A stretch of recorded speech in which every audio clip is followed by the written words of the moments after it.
लोकशाहीचा बुलंद आवाज, रिपब्लिकन वार्ता, महाराष्ट्र.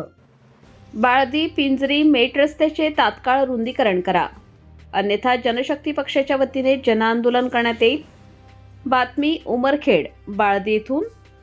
उमरखेड तालुक्यातील बाळदी, पिरंजी, मेट या गावांना जोडणारा महत्त्वाचा रस्ता अरुंद अवस्थेतच ठेवल्यामुळे नागरिकांचे जीव धोक्यात घालण्याचे काम सार्वजनिक बांधकाम विभागाकडून सुरू असल्याचा आरोप प्रहार जनशक्ती पक्षाने केला आहे.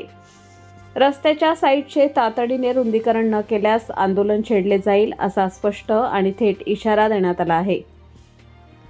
या रस्त्यावरून दररोज शेतकरी, विद्यार्थी, नागरिक तसेच फुलसावंगी व ढाणकीकडे जाणारी अवजड वाहतूक मोठ्या प्रमाणात सुरू असते.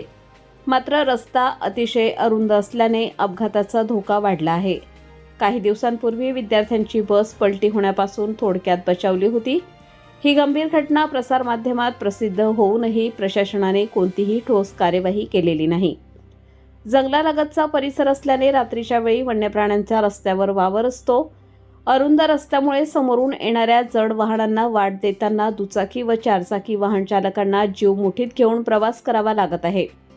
ग्रामीण भागातील शालेय विद्यार्थ्यांची सुरक्षितता धोक्यात आली असून एखादी मोठी दुर्घटना घडण्याचीच वाट प्रशासन पाहत आहे का, असा संतप्त सवाल उपस्थित होत आहे.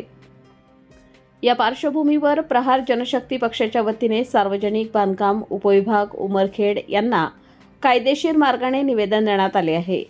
बाळदी, पिरंजी, मेट रस्त्याच्या साईडचे तातडीने रुंदीकरण सुरू न झाल्यास प्रहार जनशक्ती पक्ष रस्त्यावर उतरून तीव्र आंदोलन करेल आणि त्याची संपूर्ण जबाबदारी प्रशासनाची राहील असा स्पष्ट इशारा देण्यात आला आहे. निवेदन देतेवेळी प्रहार सर्कल प्रमुख प्रवीण इंगळे, प्रहार सेवक नितीन राठोड यांच्यासह ग्रामस्थ मोठ्या संख्येने उपस्थित होते. रिपब्लिकन वार्ता न्यूज महाराष्ट्रासाठी Vidarbha उपसंपादक Rajesh Dhole, Yavatmal. Subscribe now and press the bell icon. Never miss an update.